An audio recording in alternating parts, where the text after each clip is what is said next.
이 시간 우리 주일 아침 주시는 말씀 보겠습니다. 오늘은 우리 구약 성경 보겠습니다. 시편 116편입니다. 시편 116편 우리 1절로 6절까지입니다. 우리 함께 찾으셔서 교독으로 나누어서 읽고요. 우리 6절 합독하도록 하겠습니다.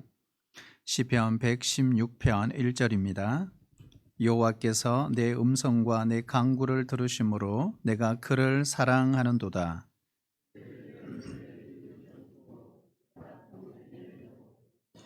사망의 줄이 나를 두르고 스올의 고통이 내게 이르므로 내가 환난과 슬픔을 만났을 때에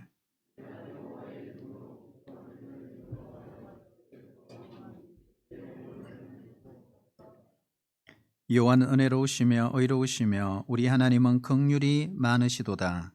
여호와께서는 순전한 자를 지키시나니 내가 어려울 때에 나를 구원하셨도다. 아멘. 우리 한번 따라해 주실래요? 왜 기도가 축복인가? 사실 기도는 우리 신앙의 가장 기본이죠. 하지만 가장 어려운 것도 기도입니다. 우리가 다니엘 기도회 하면서 우리 진정주 사모님 또 약사시죠. 그분이 하신 말씀이 지금도 기억납니다. 10년간 기도했는데도 기도가 습관이 되지 않더라. 저도 참 충격을 받았는데요. 여러분 그 의미가 뭘까? 제가 곰곰이 생각해 봤어요. 그러니까 이런 거예요. 행위적인 기도가 아닌 영적인 기도가 10년이 지나도 잘 안 되더라는 거예요. 그러니까 우리는 얼마든지 습관적으로 또 관습적으로 기도할 수 있습니다. 하지만 정말 하나님과 나와의 진정한 교제, 그 교제는 10년이 되어도 잘 안 되더라 하는 것입니다. 그러면서 제가 기도라는 것이 참 우리가 신앙생활에 정말 빼놓을 수 없는, 목회를 하면 할수록 기도의 중요성을 저도 알아가고 있습니다. 오늘 특별히 기도가 우리에게 축복이 되고 왜 기도가 축복인가를 오늘 이 시간에 깨닫고 정말 일생 동안 기도의 삶을 살아갈 수 있는 우리 귀한 성도들 되시기를 축복합니다. 이 땅에 살아가는 많은 사람들은 늘 시간이 얼마나 중요한지를 압니다. 우리가 시험을 치르는 아이들, 그리고 취업을 준비하는 취준생들, 그리고 매일 직장을 출근하는 우리 직장인들, 특별히 사업을 하시는 그리고 자영업을 하시는 분들에게 있어서 이 시간이라는 것은 어쩌면 가장 민감한 것일 수 있습니다.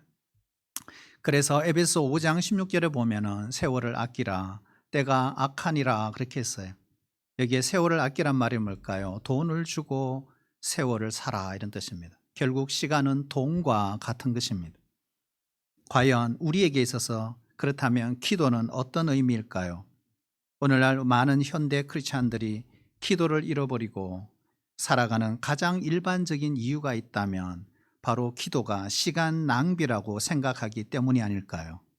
우리가 하루 일과를 마치고 집으로 돌아오면 만신창이가 되고 피곤합니다. 그래서 기도할 수 있지만 그냥 쉬잖아요. 우리가 새벽에 나오는 것도 참 힘들어요. 천근만근 몸을 일으켜 새벽을 깨워서 나온다는 거 쉽지 않습니다. 어쩌면 우리 육체적인 손해 같고 시간적인 손해 같고 그 시간에 더 쉬고 영어 단어 하나, 수학 문제 하나 더 푸는 것, 그것이 더 좋다고 생각하는 경향들이 많이 있습니다. 그래서 바로 기도가 시간 낭비라고 현대인들은 많이 생각합니다. 과연 그럴까 하는 것입니다. 우리가 동시대에 살았던 어떤 우리에게 잘 알려진 한 사업가는 이렇게 고백을 했어요. 가장 좋은 투자는 기도입니다. 여러분, 돈이 아니에요. 어떤 공장을 건설하는 것이 아니었습니다. 가장 좋은 투자는 뭐라고요? 기도입니다. 이 사람이 누구냐 하면 호텔왕 콘 레드 힐튼입니다. 이 힐튼이란 콘레드 힐튼은 어릴 때부터 어머니로부터 기도를 배웠다고 합니다. 그래서 어머니가 이렇게 가르쳐 주었대요. 나는 어머니가 가르쳐 준 대로 기도를 했고 그보다 더 많은 기도를 드렸습니다.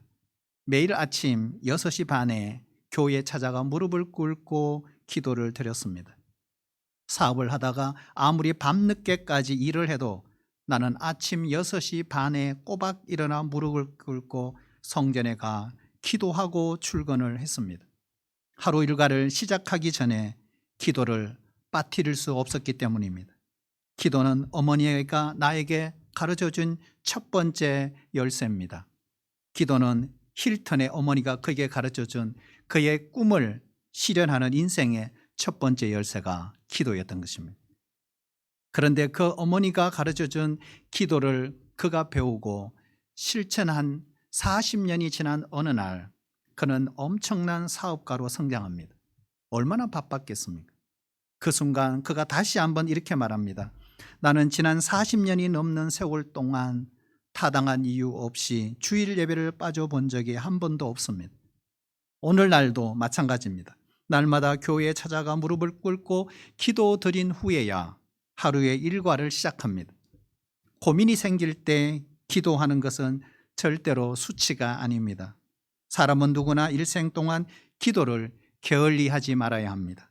만일 당신이 지금까지 한 번도 제대로 기도해 본 적이 없는 사람이라면 지금이 바로 기도할 때입니다. 이렇게 말했다. 자, 여러분, 무엇이 그 바쁜 사업 중에서 40년을 변함없이 기도의 사람으로 그를 만들었을까요? 한마디로 말하면 오늘 제목입니다. 따라올까요? 기도가 축복이라는 사실을 알았기 때문에. 여러분, 기도가 축복임을 믿으십니까? 기도가 축복이라는 사실을 아는 사람은 아무리 바빠도, 아무리 내 몸이 천근만근이라도, 쉴 수 있는 시간이라도 기도를 빠뜨리지 않습니다.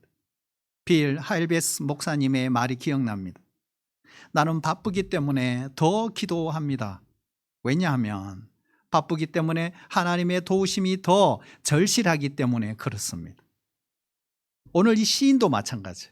자, 우리 2절 우리 같이 한번 읽어볼까요? 2절 시작. 그의 귀를 내게 기울이셨으므로 내가 평생에 기도하리로다. 아멘. 자, 이거 보면 평생에 기도하기로 결단했어요. 왜 그랬을까? 바로 이유가 있어요. 바로 기도가 축복이라는 사실을 그는 경험했기 때문에 그렇습니다. 자, 3절 한번 볼까요? 3절 같이 읽겠습니다. 시작. 수월의 고통에서 내게 이름으로 내가 환난과 슬픔을 만났을 때에 아멘. 자, 여기 보면 네 가지 단어에 동그라미 해놓으세요. 사망, 수월, 고통, 환난, 슬픔. 자, 이런 단어를 썼다는 것은 오늘 이 시편의 기자의 상황이 어떻다는가요? 정말 절박한 상황이라는 거예요. 심각한 위기라고 하는 걸 상상을 할 수 있습니다. 그러나 그 내용은 알 수가 없어요. 중병에 걸렸는지 안 그러면 인생의 절체절명의 위기 속에 빠졌는지 어떤 상황인지 알 수 없지만 자, 그래서 어떻게 했다는 거예요? 4절에 우리 같이 읽겠습니다. 시작. 내가 여호와 이름으로 기도하기를 여호와여 주께 구하오니 내 영혼을 건지소서 하였도다. 아멘. 자, 그는 하나님께 한마디로 말하면 간절히 기도했다 이런 말이잖아요. 자, 결과 어떻게 됐을까? 6절입니다. 우리 힘차게 읽어볼까요? 시작. 여호와께서는 순진한 자를 지키시나니 내가 어려울 때에 나를 구원하셨도다. 아멘. 자, 결국 이 시인은 어떻게 해요? 구원을 체험했다 이 말입니다. 여기에 구원은 영적 구원 이런 뜻이 아닙니다. 이것은 삶의 위기와 어려운 상황 속에서 하나님께서 나를 구원해 주셨다고 하는 일반적인 보편적인 의미의 구원을 설명하고 있습니다. 우리가 인생을 살면서 누구나 한두 번 인생의 큰 위기를 직면하게 됩니다. 문제는 이런 위기를 어떻게 극복하고 어떻게 직면하느냐는 것입니다. 믿음의 가치는 바로 위기 때 증명이 된다 하는 것입니다. 호텔왕 우리가 콘랜드 힐튼도 그렇게 40년 동안 기도 생활했으면 잘 돼야 되잖아요.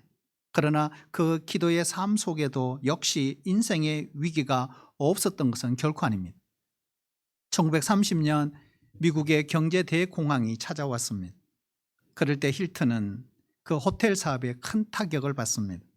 그런데 그때 기도의 사람 힐튼은 이런 고백을 했어요. 위기 때 어떤 고백을 했을까? 살다 보면 궁지에 몰릴 때가 있다. 갈 곳이 없을 때가 있다. 나에게 그런 때가 찾아왔다. 나는 그 순간 벽 속에 갇힌 기분이었으며 한 발자국도 내디딜 수가 없을 정도로 암흑 속에 묻힌 것을 느낄 수가 있었다. 자, 그 다음이 중요해요.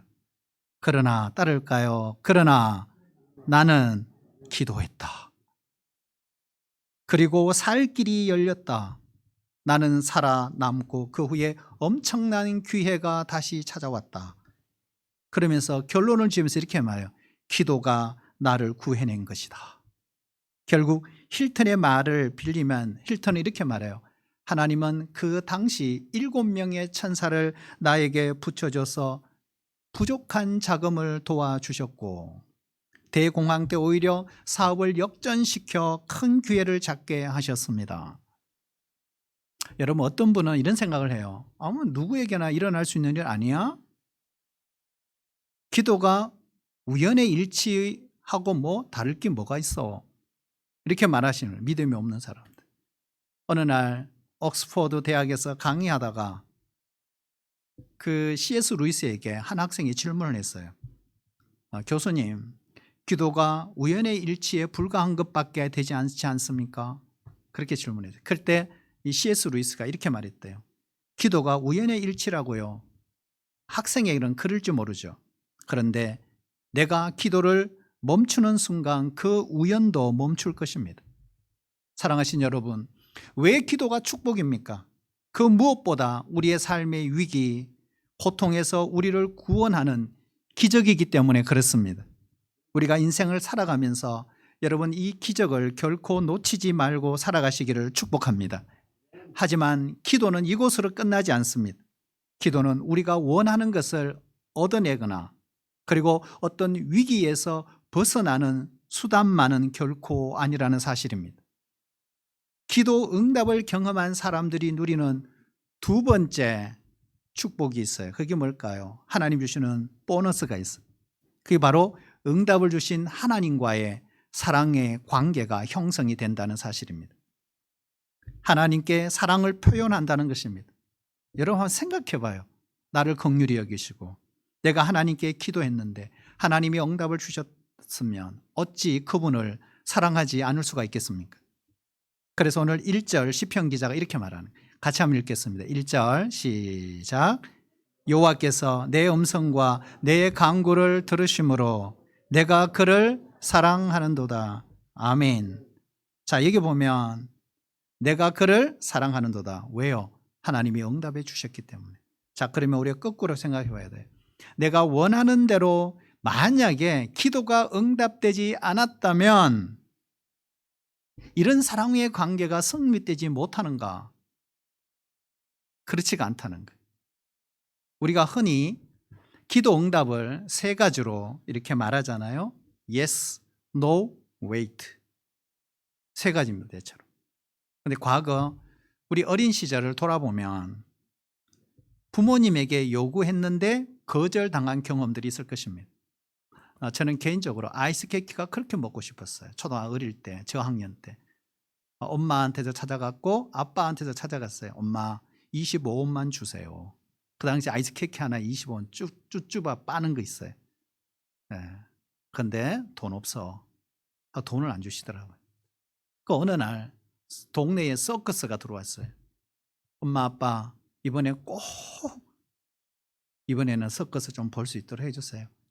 돈 없어 안 돼 이렇게 하시더라고요. 그리고 저하고 친구 두세 명이 몰래 뒷구멍으로 들어갔다가 잡혀서 엄청 혼나고 나온 적이 있습니다. 근데 보면 거절당한 경험이 있습니다. 그런데 그때 참 실망을 했죠. 그런데 세월이 흐르고 우리가 성장하고 난 뒤에 생각해 보니까 이런 생각을 할 수 있어요. 여러분 부모님이 안 돼 이렇게 거절하는 것도 내가 싫어서가 아니라 정말 나를 사랑하시는구나. 그걸 알게 된 것입니다. 예를 들면 이런 거죠. 내 자녀가 많은 재산을 관리할 능력이 없다면, 정말 현명한 부모라면 그 아이가 온전하게 성장할 때까지 기다릴 것입니다. 그 기다림이 자녀를 향한 부모의 사랑이잖아요. 거절하지만 그것이 부모의 사랑인 것입니다. 이렇게 볼 때 부모와 자녀 사이에 중요한 것은 딜이 아닙니다. 주고받는 거래가 아니에요. 뭐예요? 사랑의 관계가 중요한 것입니다. 기도도 마찬가지입니다. 따라해 볼까요? 기도는 관계입니다. 뭘 따내는 게 아니에요. 기도는 관계입니다. 기도는 생명입니다. 연결되어 있지 않으면 말라 죽습니다. 그래서 생명입니다. 다른 말로 말하면 기도는 소통입니다. 기도로 소통하면서 우리가 소통의 상대를 알게 되고 그를 사랑하게 되는 것입니다. 이것은 우리가 기도 생활을 할 때 기도 응답보다 훨씬 더 중요한 것일 수 있습니다. 그래서 사도 바울은 이렇게 말했어요. 고린도전서 1장 9절 우리 같이 한번 읽도록 하겠습니다. 띄워주세요. 네, 시작. 제가 읽을게요. 너희를 불러 그의 아들 예수 그리스도 우리 주와 더불어 교제하게 하시는 하나님은 미쁘시도다 그랬어요. 따라올까요? 하나님과 교제하는 것, 이것이 바로 기도라는 거예요. 여러분, 인간은 영과 육을 가지고 있습니다. 인간이 타락하기 전에는 이 영과 육이 일치를 이루었습니다. 하지만 죄를 지은 후에는 관계가 깨어지고 말았어요. 본래 우리의 육체는 흙으로 지음받았죠. 그리고 하나님께서 그 속에 생기를 불어넣어 생명이 되게 하셨기 때문에 하나님과 교제가 가능했습니다. 우리는 조금 더 걸림없이 하나님과 교제할 수 있는 영적인 존재였습니다. 그러나 영적으로 타락했고 나중에 영과 육이 일치를 이루지 못하고 깨어져 버린 거예요. 중요한 것은 영이 타락함으로 육도 죄의 지배 아래 들어가게 된 것입니다. 결국 인간은 하나님과의 교제가 끊겨버린 거죠. 영적인 삶을 살지 못하게 된 것입니다. 영은 죽고 육신은 죄의 지배 아래 놓이게 된 것입니다. 하나님과의 교제가 끊겨버리기 때문에 영이 죽은 거예요. 육체는 죄의 지배 아래 한가할 수 없기 때문에 결국 인간은 죄에 끌려다니는 삶을 살 수밖에 없습니다. 이런 상태에서 벗어나지 못하면 인생은 소망이 없어요. 비극이에요. 불행이에요. 고린도전서 2장 3장을 보시면요, 세 부류의 사람이 등장해요. 첫 번째가 성령의 사람이죠. 영의 사람 이렇게 표현합니다. 성령의 사람이라는 것은 영의 일을 쫓는다라는 의미입니다. 두 번째 사람이 있어요. 신자이지만 아직도 세상에 속한 육신의 힘에 끌려다니는 연약한 그리스도인이 있다 이렇게 말하고 있어요. 세 번째는요, 거듭난 경험이 전혀 없어서 영의 세계를 전혀 알지 못하는 자연인 상태 그대로의 사람이 있다는 거예요. 이 중에서 육에 속한 사람은 두 번째와 세 번째 사람은 다 육에 속한 사람이에요. 육신의 지배에서 벗어나지 못하고요, 육체의 본능을 따라 살아갑니다. 삶에서 이 육체의 힘이 더 크게 작용하기 때문에 영혼이 타락을 하는 것입니다. 죄의 지배 아래에서 육의 세계 가운데 살아가는 것입니다. 예를 들면 이거예요. 우리가 성경을 읽는다고 해서 그 행위 자체가 영적인 일은 아니에요. 라오디게아 교회처럼요, 미지근한 신앙은 이미 죽어 있는 것과 마찬가지입니다. 형식적이고 관습적인 신앙의 모습입니다. 우리 가정은 몇 대째 내려오는 신앙의 가문이지, 하지만 그런 가정에도 이런 일이 일어날 수 있어요. 겉으로는 신자로 자처하고 주일날 예배를 드리는데 마치 문화를 즐기면서 살아가는 듯한 그러한 신앙생활, 결코 영적인 삶이 아니에요. 우리가 대화를 나누어 보면요, 모르는 것이 없어요. 지식적으로만 보았을 때 정말 신자 같이 보여요. 그러나 그는 어둠 속에서 자기 자신을 속이고 있는 것입니다. 자신의 영이 죽어 있다는 사실을 모르는 채 살아가는 것입니다. 어떻게 보면 참 불쌍한 영혼이죠. 종교 생활은 우리의 영을 살려내지 못합니다. 영적인 세계가 닫히면 육의 세계만 딱 보이는 거예요. 그렇게 되면요, 육에 매여 살게 되죠. 새 속에 물들어 살면 영혼이 거대한 함정에 빠지는 거예요. 그러므로 성경 읽기를 내면의 묵상으로 연결해서 하나님의 음성을 깊이 깨달아야 영혼의 부유함이 일어날 수 있는 겁니다. 그래야 성경을 읽는 것이 영의 일이 될 수 있어요. 여러분, 기도도 마찬가지예요.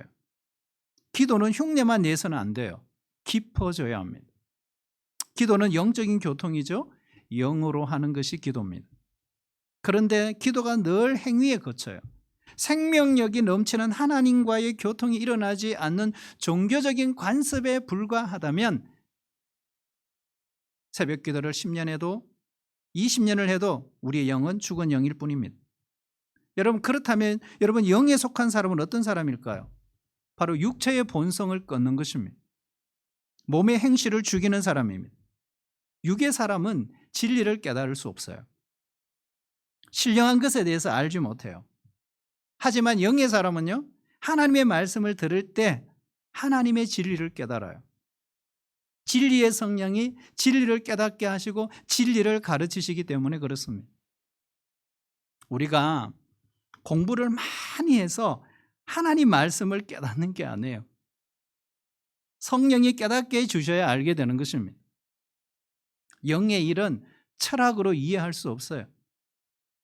철학 박사라도요, 영의 세계를 이야기를 해보니까요, 영의 일을 전혀 알지 못하더라고요. 육에 속한 사람은요, 하나님의 말씀을 아무리 들어도 지식으로 깨달아지지 않아요. 진리가 귀에 들리고 깨달아진다면 그는 영에 속한 사람입니다. 영은 말씀으로 삽니다. 영의 사람은 말씀을 지각으로 듣는 것이 아니라 영으로 듣는 것입니다. 영이 열려 있기 때문에 말씀을 들을 때 굉장히 즐거워요. 좋아해요. 영의 사람은 말씀을 들으면요, 힘이 나죠. 생기가 돌죠. 졸지 않아요. 살맛이 나요. 자신감이 뿡뿡 일어나요. 처음에 교회 들을 때는 축 어깨가 처졌다가 돌아갈 때는 힘을 얻고 돌아가는 걸 종종 볼 수 있습니다. 마치 시든 화초가 물을 주면 식물이 살아나듯이 영이 말씀에 반응하며 즐거워하는 것입니다. 하나님의 말씀을 깨달을 때요, 우리 안에 영적인 이해력과 그 분별력이 생겨요. 삶이 열립니다. 왜 사람들이 인생을 살면서 불행하게 살아갈까? 하나님의 말씀에 대한 귀가 열리지 않고 어리석은 삶을 선택하기 때문에 그렇습니다. 육에 속한 사람은요, 눈에 보이는 대로 말하고 눈에 보이는 대로 해석하고 눈에 보이는 대로 행동합니다. 그는 영적인 해석을 할 줄 몰라요. 이 영적인 해석이란 건 뭘까요? 하나님의 관점에서 그 사물과 사건을 보는 것입니다. 세상에 익숙한 사람은요, 자꾸 영의 일을 세상의 방법으로 자꾸 해석하려고 그래요. 왜요? 자기가 알고 있는 지식이 그거니까. 그래서 사람의 지혜와 성령이 가르쳐 주시는 지혜는 다르다는 것입니다. 여러분, 우리에게 성령의 지혜를 주시기를 축복합니다. 우리에게는 성령의 지혜가 필요해요. 사람의 지혜는요, 단지 머리를 쓰는 것이기 때문에 그 안에 정욕이 있어요. 흔히 요즘 말로 말하면 처세술이죠. 여러분, 처세술은 남을 이기는 방식을 터득하는 기술을 말합니다. 잘못하면 자기도 죽고 남을 죽이는 방법입니다. 위기가 올 때는 위기를 탈출하는 일에 몰두하는 것이 아니라 위기를 통해서 성령의 지혜로 하나님의 주시는 메시지를 깨닫는 것이 영의 사람이죠. 그래서 영의 사람은 분별력이 남다릅니다. 이런 말이 있어요. 인생의 차이는 분별력이 차이다라는 말이 있습니다. 우리가 한 해를 마무리하면서 이제 한 달 남짓 남았잖아요. 신앙이 성숙해지면 질수록 분별력이 깊어져요. 소위 말해서 보이는 거다. 보이는 것이 있다. 예를 들면 영의 사람은 돈이 생기면 자기의 만족을 위해 사용하지 않고 영적인 분별력으로 어떻게 쓸지를 판단합니다. 이전에는 일이 잘 안 되면요, 되게 부정적이었어요. 그리고 그 부정적인 원인을 막 파고들어요. 자신에게 피해를 주거나 도움이 되지 않는 사람들을 향해 원망해요. 주변 사람들을 막 비난해요. 하지만 영의 사람이 되면 달라요. 실패를 통해 하나님이 주시는 메시지를 듣고자 합니다. 고난이 오면 고난을 통해 하나님이 주실 은혜를 기대하는 마음을 갖는 것입니다. 그 사람이 영의 사람이죠. 육의 세계에서는요, 고난을 좋아하는 사람은 한 사람도 없습니다. 모두 고난을 불행으로 봅니다. 그러나 영의 세계에 들어가면 고난은 굉장한 유익이 있죠. 매우 큰 복입니다. 영의 눈이 열리면 고난을 바라보는 관점이 달라질 수 있습니다. 그래서 시편에 보면은 고난이 나에게 유익이다. 여러분, 고난이 축복이다라는 이 말은 영의 세계에서만 표현할 수 있는 표현입니다. 영에 속한 사람은 세상의 것들로 만족하지 못해요. 무엇이 있든 없든 우리를 만족시킬 수 없습니다. 영에 속한 사람은 오직 한 가지, 하나님과의 그런 관계 아래에서 살아갈 때만 만족이 있죠. 이게 영의 사람이에요. 세상의 것을 잃어버려도 원망하거나 불평하지 않습니다. 원래 그러한 것들에 연연하지 않았기 때문에 그렇죠. 여러분, 영을 추구하다가 물질의 손해를 볼 수 있어요. 낙심하지 않아요. 왜요? 하늘의 위로가 있기 때문입니다. 그래서 세상의 그 어떤 것들에도 연연하지 않고 당황하지 않고 불평하지 않고 비난하지 않고 도리어 감사할 수 있는 사람, 이 바로 영의 사람이죠. 여러분, 육의 사람은요, 육의 소리가 너무 강해서 영의 소리가 들리질 않아요. 그러나 영에 속한 사람은 더 강력한 성령의 소리가 있기 때문에 더 이상 성령이 하시는 그 말씀을 거부하지 않습니다. 그분의 음성에 조금씩 귀를 기울이고 순종하다 보면 그 맛을 알게 되는 것입니다. 영의 사람이 되어간다는 것, 이거 얼마나 멋있고 얼마나 영광스러운 일인지 모릅니다. 여러분, 우리 모두 다 영의 사람들이 되시기를 축복합니다. 오늘 이 시인도 마찬가지, 영의 사람이에요. 성령의 사람이에요. 기도에 응답하시는 그 하나님을 전인격적으로 만나고 그 하나님을 이렇게 고백을 했어요. 우리 같이 5절 한번 읽어볼까요? 시작. 여호와는 은혜로우시며 의로우시며 우리 하나님은 긍휼이 많으시도다. 아멘. 이런 하나님을 그가 체험한 거죠. 그리고 마침내 17절에 이렇게 고백하고 있어요. 한번 읽어볼까요? 시작. 내가 주께 감사제를 드리고 여호와 이름을 부르리다. 아멘. 여러분, 우리가 삶의 어떤 위기나 고통에서 구원과 은혜를 경험했다면 당연히 오늘 말씀처럼 구원해 주신 분에게 뭘 할까요? 감사를 할 수밖에 없습니다. 그래서 오늘 시편의 이 기자는 그 경험을 노래하고 있는 거죠. 저는 목회하면서 지금까지 기도하지 않고 감사의 삶을 사는 사람을 본 적이 없습니다. 기도 응답을 체험하는 사람들이 누리는 특권이 뭘까요? 바로 감사의 삶입니다. 감사하지 않을 수 있겠습니까?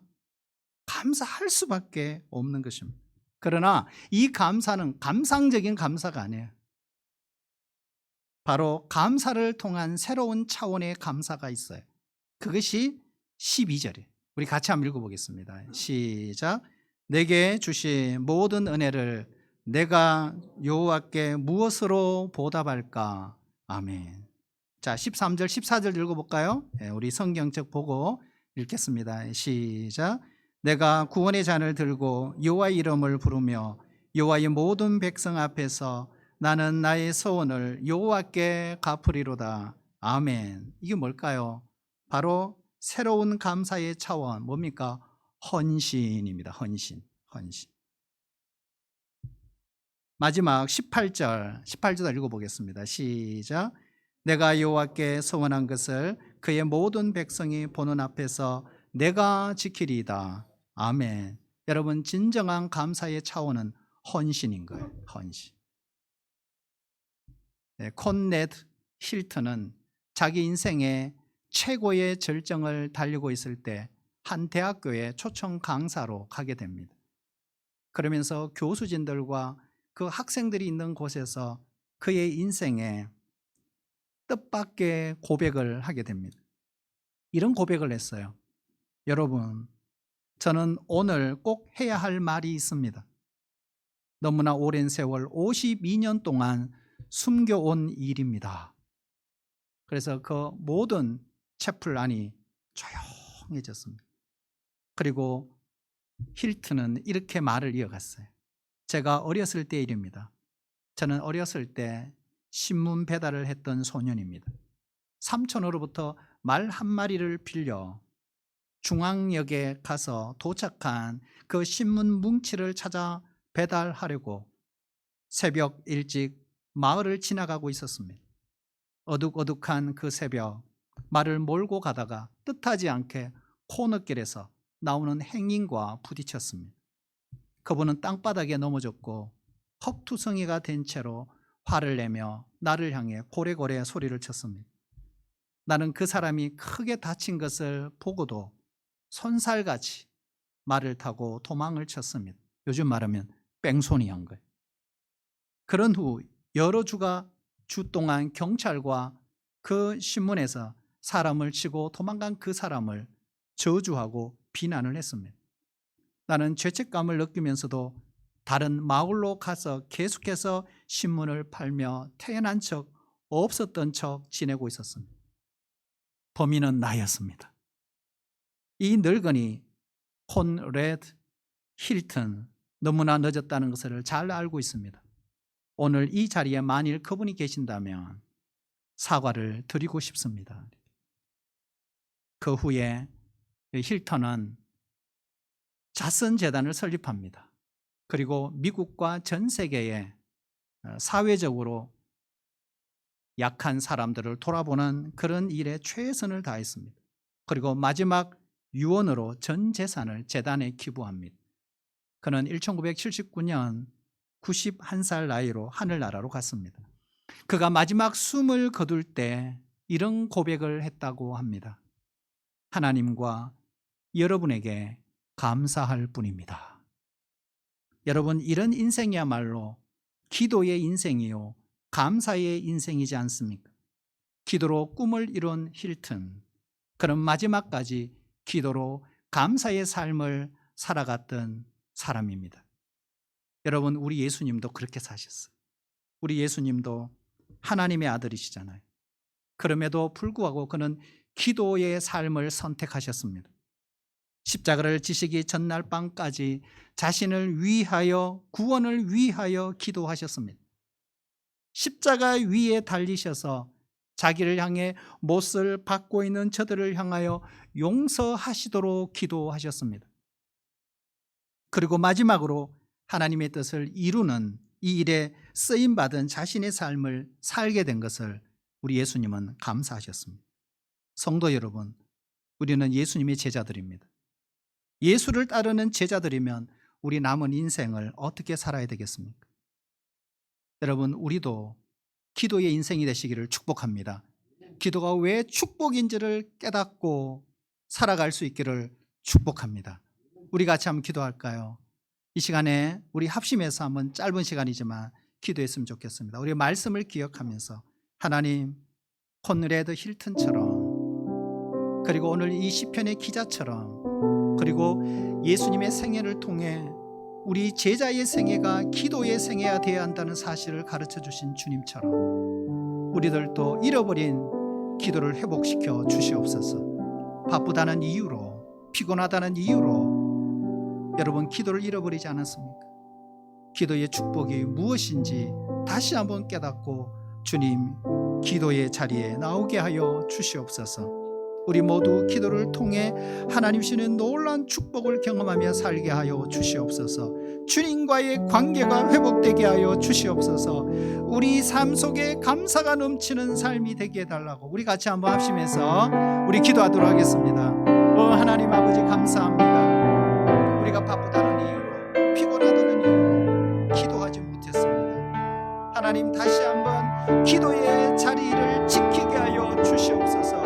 잃어버린 기도를 회복시켜 주실 줄로 믿습니다. 기도가 기본이란 사실을 알지만 기본이 무너져 버렸습니다. 지금까지 형식적이고 관습적인 행위에 그친 기도가 아닌 하나님과 진정이 소통이 이루어지고 하나님과의 진정한 관계가 이루어지고 기도가 생명이게 도와주시옵소서. 하나님 아버지 정말 힐튼처럼 우리 예수님처럼 우리들도 기도의 인생이 되게 하시고 오늘 시편 기자처럼 하나님 내 평생 기도하며 살리라. 오늘 결단한 이 시편의 기자처럼 우리 모두 기도의 축복을 알고 하나님 기도의 자리를 지키는 주의 백성들 되게 하여 주시옵소서. 천근만근 피곤한 몸이지만 그 자리에 오면 은혜가 있습니다. 그 자리에 먼저 하나님이 기다리고 계십니다. 그 자리에서 하나님이 역사하십니다. 하나님 아버지 우리를 회복시켜 주시고 기도의 자리에서 주님을 만나는 우리들 되게 하여 주시옵소서. 우리의 일상 가운데 참 바쁘게 삽니다. 그러나 기도가 축복이라는 사실을 잊어버리고 왜 기도해야 되는지를 잊어버리고 살았던 우리들, 하나님 다시 한번 회개하고 주님 앞에 돌았습니다. 하나님 기도를 회복시켜 주시옵소서. 형식적인 관습적인 기도가 아닌 행위로 그치는 기도가 아닌 오늘 이 시편의 기자처럼 기도가 관계요 생명이요 소통이 되어 하나님과 진정한 기도의 삶을 살아가는 주의 백성들 되게 하여 주옵소서. 예수님의 이름으로 기도하옵나이다. 아멘.